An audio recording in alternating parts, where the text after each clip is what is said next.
Continuando con máquina sincrónica, vamos a hablar de la máquina de imán permanente. Las máquinas de imán permanente se utilizan principalmente como motores síncronos y su accionamiento es mediante puentes inversores, es decir, mediante electrónica de potencia, que me permite lograr puntos de velocidad diferentes. El imán permanente se realiza mediante tierras raras o cerámicas, que son combinaciones de algunos materiales magnéticos que se encuentran en la naturaleza. Algunos de estos más utilizados lo vemos en la siguiente lámina, que son combinaciones de limonio, selenio, ferrita, acero árnico, etc., donde vemos sus características de H contra B, cómo van cambiando en función de la fuerza magnética y su densidad. Vemos materiales con características muy conservadoras, mientras que vemos materiales con características lineales. Al momento de construir un imán permanente, pues básicamente la característica de remanencia del imán o de magnetismo del imán es la que vemos a mano derecha, en donde la máquina se va a tratar de trabajar entre lo que se conoce como la curva de vacío y la curva de carga máxima, donde el comportamiento del imán entre los puntos B y C es casi lineal. Generalmente la máquina se evita llevarla al punto D porque esto es el punto, como bien lo dice, de recta de desmagnetización. Es decir, a partir del punto D, el imán pierde características magnéticas. Es decir, se desmagnetiza, ocasionando daño de la máquina. Entonces, la máquina sincrónica de imán permanente se trata de trabajar en la zona entre la recta de carga máxima y la recta de vacío, los puntos B y C, en donde podemos asumir que la característica de magnetización del imán es casi lineal y constante, lo cual me permite simplificar notoriamente las ecuaciones de la máquina. Entonces tenemos tres formas de superponer o de colocar los imanes. La A y la B, donde se colocan superficialmente, es decir, se rellena con circuito magnético entre los imanes. Generalmente se utilizan tantos imanes en la periferia que la máquina se puede aproximar a una máquina de rotor liso. La otra manera y la más común de la colocación de imanes es colocarlos en la superficie del rotor de forma tal que estén sobrepuestos al rotor y se colocan mediante resina epóxica. Esa resina epóxica rellena los espacios entre los imanes. Generalmente las máquinas A y B podemos considerarlas que son de rotor liso. La otra manera de colocar los imanes es incrustándolos dentro del rotor, como lo vemos en la figura C. En este caso estamos generando una máquina de polos salientes, en donde la reactancia de eje cuadratura va a ser mayor que la reactancia de eje directo. Entonces, como vimos en los esquemas de montaje superficiales A y B, originan que las reactancias de eje directo y de eje cuadratura sean similares. Es decir, LD es aproximadamente LQ, lo que implica que el par de saliencia es casi cero, mientras que el montaje de imanes embutidos en el rotor originan que la reactancia de cuadratura sea mayor que la de eje directo. Y eso nos va a traer como consecuencia que el par de saliencia, en vez de apoyar al accionamiento, retarde o disminuya el par total sobre el aislamiento. Por las facilidades constructivas, la mayoría de las máquinas sincrónicas y imán permanente presentan una disposición superficial. En la figura vemos justamente este esquema de montaje donde se evidencian los dos imanes y la resina epóxica que une los imanes con el rotor, el cual es simétrico y macizo, originando un rotor liso. En esta lámina vemos la representación de las ecuaciones de la máquina. En este caso, como tengo la presencia de un imán permanente, se elimina la ecuación eléctrica del campo debido a que ya no existe un circuito eléctrico en el campo y es reemplazado por el enlace de flujo del imán. Entonces las ecuaciones de la máquina de imán permanente se reducen a las que vemos en la gráfica.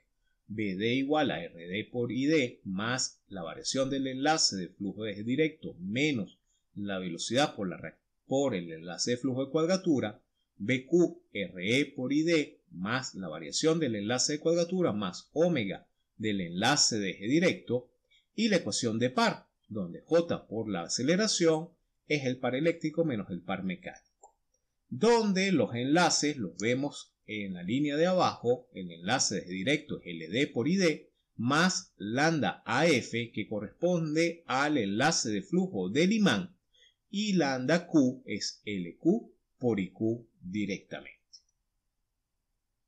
Entonces, en un sistema de ecuación, el sistema de ecuación es similar al de la máquina sincrónica, donde el enlace de flujo de campo se sustituye por el enlace del imán.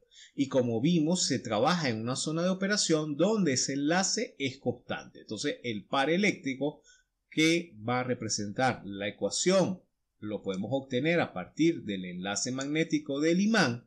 Y en el caso de que el montaje sea superficial, al ser LD muy parecido a LQ, podemos simplificar el par eléctrico como el enlace de flujo del imán por la corriente de cuadratura de la máquina sincrónica. Es normal que cuando apliquemos electrónica de potencia para el control de la máquina, eliminar la componente de eje directo de la corriente a fin de que el par sea directamente proporcional a la consigna de corriente que estemos introduciendo mediante el controlador electrónico o inversor mediante el control en electrónica de potencia. Entonces, hablemos ahora de los valores nominales de la máquina sincrónica, o lo que mejor se conoce como lugar geométrico de operación de la máquina sincrónica. Entonces, los valores nominales están definidos por los límites térmicos del convertidor. Los datos de placa de la máquina sincrónica son los siguientes. Corriente nominal de armadura. Esta determina las pérdidas Joule de la bobina del estator y las características térmicas de la máquina. La tensión nominal de armadura es la tensión nominal que determina las pérdidas del material magnético de la máquina, mientras que la potencia aparente nominal resume un valor de mérito de corriente y de tensión de armadura, aun cuando no representa en sí mismo un límite térmico. Entonces recordemos que los límites térmicos los representan son los valores nominales de corriente. La potencia aparente es únicamente la capacidad energética del convertidor y la tensión nominal representa cuál es la tensión de diseño o la densidad de campo magnético de diseño del convertidor. Entonces, en esta gráfica podemos ver cómo es el comportamiento en convención generador de la máquina operando a factor de potencia unitario, donde la tensión y la corriente son colineales, o operando en la condición de condensador sincrónico, en donde la tensión y la corriente guardan un ángulo de 90 grados, es decir, la máquina no entrega potencia activa y solamente entrega potencia reactiva. En el caso de factor de potencia unitario, toda la entrega de la máquina es de potencia activa sin reactivos. Entonces, siguiendo con esos valores nominales, tenemos la corriente de campo nominal. La corriente de campo nominal es aquella que produce la tensión nominal en la armadura de la máquina sincrónica cuando se encuentra en vacío y girando a velocidad nominal. La velocidad nominal del rotor de la máquina sincrónica en régimen permanente es igual a la velocidad mecánica, es decir, que la velocidad nominal es la velocidad sincrónica 2πf sobre el número de pares de polos, y el factor de potencia nominal es el necesario mantener un factor de potencia inductivo para mantener la mayor fuerza electromotriz producida por el campo de la máquina sincrónica. Es decir, para el punto de factor de potencia nominal tenemos la máxima fuerza contraelectromotriz de la máquina sincrónica. Entonces, en esta gráfica vemos cuál es el punto de operación de la máquina para factor de potencia nominal. Es decir, vamos a obtener la fuerza magnetomotriz máxima de diseño de la máquina. Entonces, con todas esas limitaciones podemos generar lo que se conoce como el lugar geométrico de operación de la máquina sincrónica, que es donde se intersectan todas las figuras geométricas que estamos hablando. Tenemos un límite de tensión que genera un círculo, un límite de corriente que determina un límite térmico, que no podemos sobrepasar una máxima corriente de diseño que me establece la curva inferior, que es el límite térmico, y de esa misma manera va a determinar un límite térmico en la parte superior. Tenemos que el punto de factor de potencia máximo o el factor de potencia nominal establece cuánto es el EF máximo de la máquina, y la combinación de todas esas limitaciones me establecen lo que se conoce como el lugar geométrico de la máquina sincrónica. La máquina puede operar en cualquier punto en donde no se violen los límites térmicos de la máquina, es decir, en la superposición de todos los conjuntos de limitación.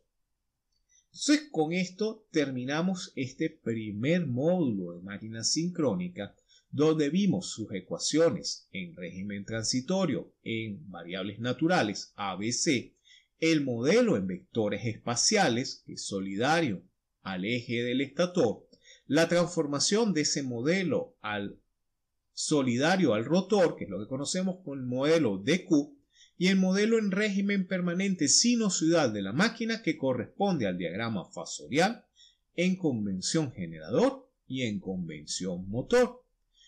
Vimos cómo se particularizan las ecuaciones en el caso de un imán permanente en el campo y cómo las restricciones térmicas de diseño de la máquina establecen lo que se conoce como el lugar geométrico de la máquina sincrónica. Gracias por su atención.